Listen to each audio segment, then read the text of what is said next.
Hi, you guys. All right, so I wanted to just kind of like recap my two big things that are like the pivotal what changed, I think is changing everything for me. While my appetite's changed, while I'm able to like control my portions, and still just eat what I want to eat, but I'm changing what I want to eat. And so I just wanted to recap it just to make it a little bit like my turning point video. Was a lot, so I'm going to try and make this short and sweet and to the point. So really I learned that it has to be like where I'm changing what I want to eat. And I think that kind of came from like boredom, and I kind of feel like maybe this is I hate to sound hokey pokey, the soul's need to feel accomplishment.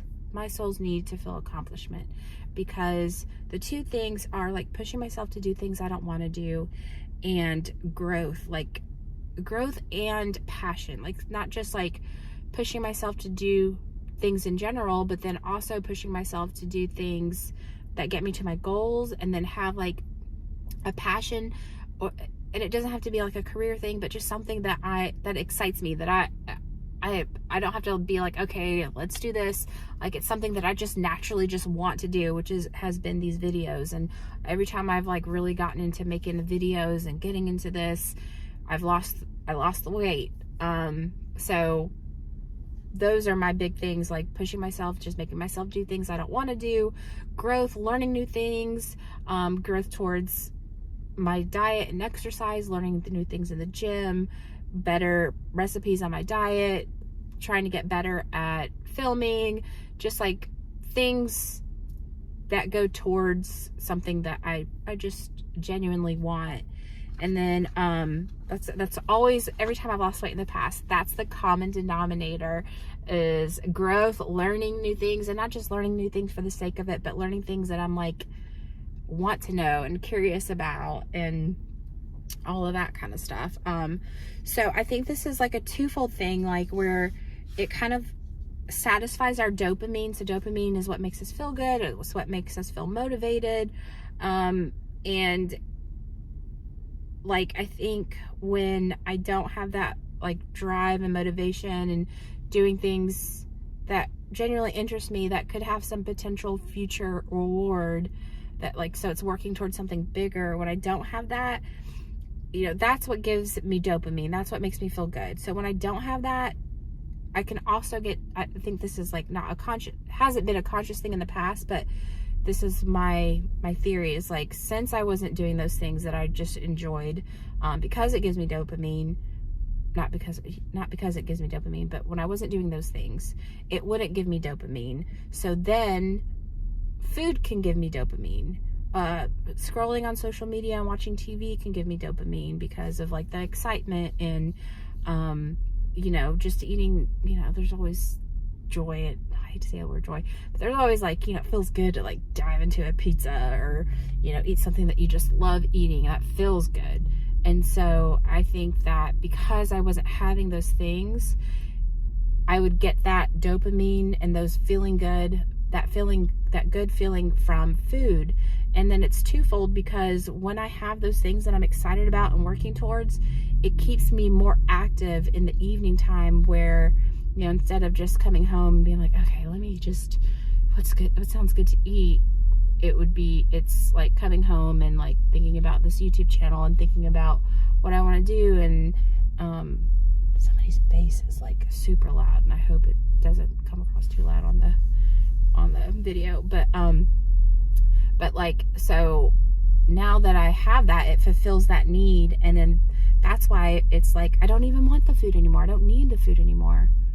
Sorry, y'all, that bass is like, but I don't need the food anymore. And so, yeah, so that's, I mean, that's probably the biggest part of it. And then it just also keeps me more active, whereas like when I'm sitting down on the couch, it's a lot easier to go for the food.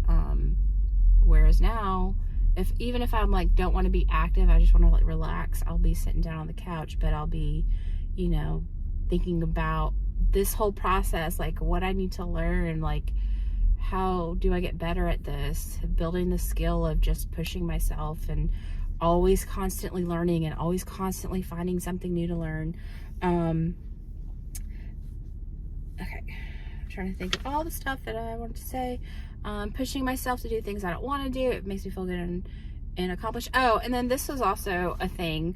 So this year, it's hard to do when you're happy. It's hard to like make yourself like do stuff you don't want to do when you're happy and content. It's hard to like when you're comfortable in life and it feels like, you know, I'm happy in life. It's even harder to do it then because there's no like, you know, trying like, oh, I gotta get myself out of this.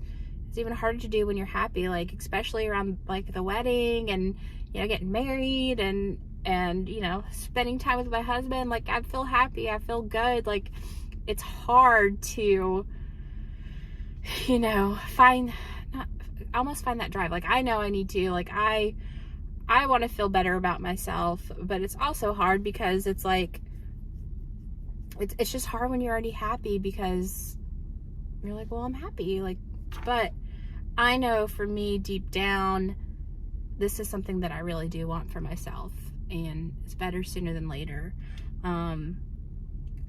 So I just have to, oh, sorry, I'm just reading my notes because I don't want to forget stuff, but I'm just gonna have to, you know, make myself go through it and remember that the more I do for myself, the better I am for the people around me.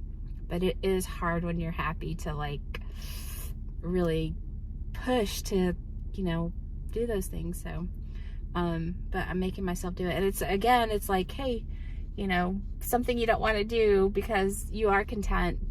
Well, this is it, you know, making myself do something I don't want to do.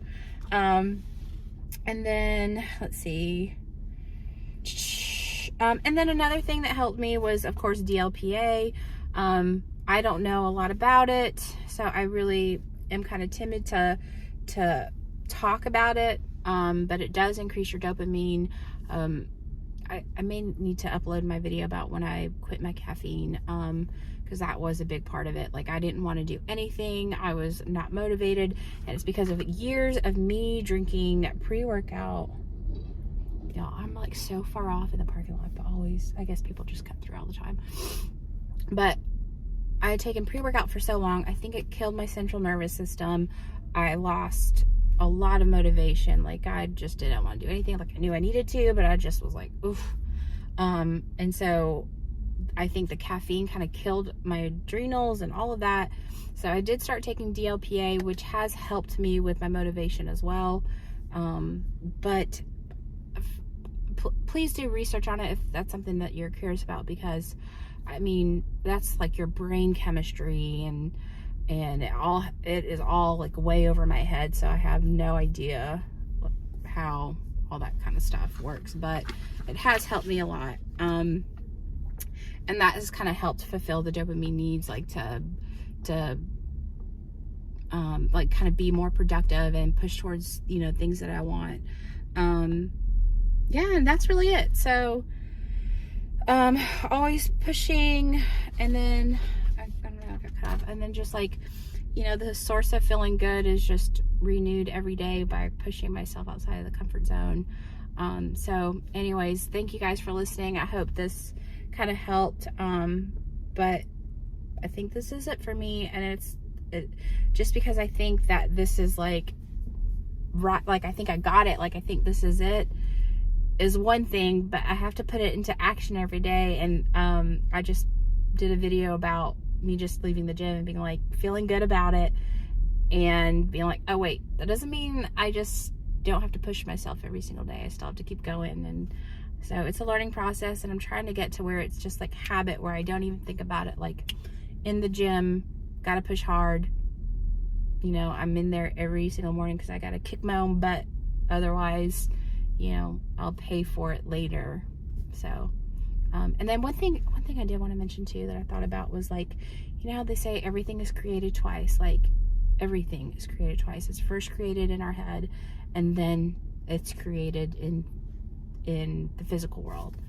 And that's how I feel about this. Like the feeling that I'm searching for is like really feeling good and accomplished about myself. And I'm doing that each day internally in the gym, and I don't know, I'm trying to and then it comes into fruition later. I think where I was going with that was like, you know, I'm searching for in the weight loss, in the body that I want, I'm searching for that, like, what I really want is just like feeling good about myself. And it's already happening. It already happened. It's already happened today in feeling good about myself for pushing myself to do an extra rep in the gym or extra set in the gym. That's kind of the thing is, you know, it happens in here before it happens to where we can see it. And I think I don't know if that makes sense, but you know, it's already happened in here. I already feel good. It's already that feeling that I was searching for. And then the body, the physique that I do want, will just be a side effect of me doing these things and pushing for this feeling and working hard to feel good and accomplish about myself. That's just a side effect, and it's okay for me to feel good about, you know, looking a certain way, as long as I remember and know that's just like a surface level, you know, feeling good. What really makes me feel good is the pushing in the gym every single day and working hard. So anyways, all right, you guys, thank you so much for listening if you made it through the whole video, and I'll talk to you guys later.